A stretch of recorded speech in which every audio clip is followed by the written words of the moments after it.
kafir ini. Yang anehnya, yang alergi dengan kata-kata kafir bukan umat Kristen, bukan Buddha, bukan Hindu, bukan Katolik, tapi Said Akil. Dia alergi dengan kata-kata kafir. Kata beliau, jangan sebut non-muslim itu dengan kafir. Kenapa? Karena melukai hati umat Kristen, umat Katolik, dan umat-umat lainnya. Tapi beliau tidak ingat berapa puluh ribu manusia umat Islam di Indonesia ini yang tersakiti dengan kata-kata beliau. Kata Said Akil, di Indonesia tidak ada lagi orang kafir. Terus yang ada siapa? Yang ada di negara kita ini adalah warga negara Indonesia. Mau dia Islam, mau dia Kristen, mau dia Hindu, mau dia Katolik, tidak boleh sebut dia kafir.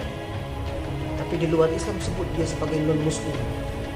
Karena tidak ada di Indonesia ini yang kafir. Yang ada warga negara Republik Indonesia. Said Akil, identitas kafir, kata-kata kafir tidak terhapus dan tidak hilang dengan sebab menjadi warga negara Republik Indonesia.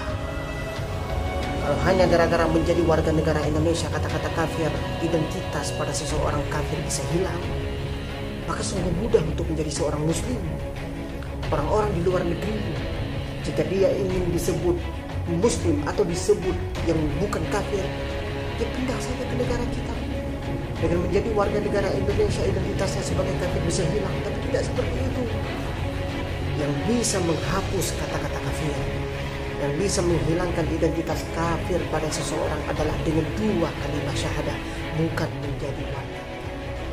Jika yang bisa menghapus kata-kata kafir atau identitas seorang sebagai kafir itu dua kalimat syahadah, maka selama manusia itu tidak mengucap kalimat itu, mau dia warga Indonesia, mau dia warga luar negeri sekalipun, mau dia orang Arab sekalipun, jika dua kalimat syahadah itu dia tidak mengucapkannya, selama itu pula dia dicap sebagai kafir.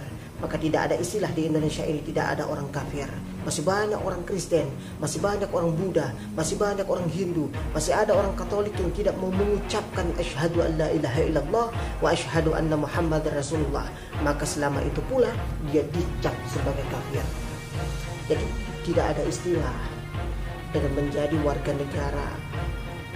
Kita bersaudara memang, sesama bangsa kita bersaudara, sesama negara kita bersaudara. Kita bertanah air satu, kita berbahasa satu, kita bernusa satu, kita berbineka tunggal ika berbeda-beda, tapi kita satu dalam negara, satu bertanah air. Tetapi ingat, dengan sebab itu tidaklah menghilangkan kata-kata kafir pada seseorang. Karena yang bisa menghilangkan kata-kata kafir itu adalah dua kalimat syahadah. Dengan demikian, di Indonesia ini masih ada orang-orang yang tidak beriman kepada Allah. Masih ada orang-orang yang tidak mengucapkan dua kalimat syahadah. Dia itu disebut sebagai